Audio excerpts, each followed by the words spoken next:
રાધનપુર વિધાનસભા કોંગ્રેસ દ્વારા સ્વ રાજીવ ગાંધીની 81મી જન્મજયંતિની ઉજવણી કરવામાં આવી। મોટી પીપળી ગામ ખાતે આવેલા આશ્રમ શાળા ખાતે વૃક્ષારોપણ કરી ફ્રૂટ વિતરણ પણ કરાયું। પાટણ જિલ્લાના રાધનપુર તાલુકાના મોટી પીપળી ગામ ખાતે આવેલા આશ્રમ શાળા ખાતે 16 વિધાનસભા કોંગ્રેસના કાર્યકર્તાઓ દ્વારા પૂર્વ વડાપ્રધાન સ્વ રાજીવ ગાંધીની 81મી જન્મજયંતિની ઉજવણી કરવામાં આવી।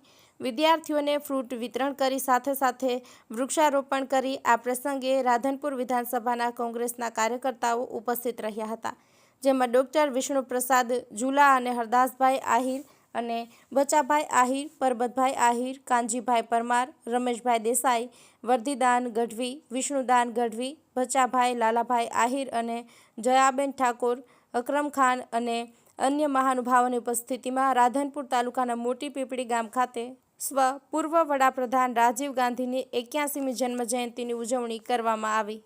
અંદર આવી અને વૃક્ષારોપણનો કાર્યક્રમ કર્યો અને બાળકોને ફ્રૂટ વિતરણનો કાર્યક્રમ કરી જ્યારે લોખંડી પુરુષ કહી શકીએ એવા એક વડાપ્રધાન ભારત દેશના રાજીવ ગાંધી હતા। 21મી સદી એટલે કે કોમ્પ્યુટરનો યુગ, મોબાઈલ ટેકનોલોજી, આ તમામ વાતો જે આ દેશની અંદર લાવ્યા હોય તો આપણે રાજીવ ગાંધી લાવ્યા હતા।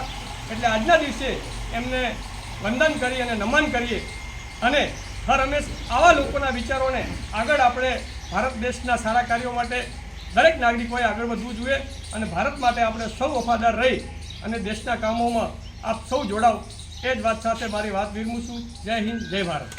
બોલને સ્વર્ગીય રાજીવ ગાંધી જન્મ જયંતિ નિમિત્તે આજે 16 વિધાનસભાના કોંગ્રેસના સનિષ્ઠ કાર્યકરો અને આગેવાનો મોટી પીપળી આશ્રમ શાળાની અંદર બાળકોને ફ્રૂટ વિતરણનો કાર્યક્રમ રાખ્યો, તેમજ શાળાની અંદર વૃક્ષારોપણનો કાર્યક્રમ રાખી અને કોંગ્રેસ પરિવારે આજે આ પ્રોગ્રામ કર્યો છે।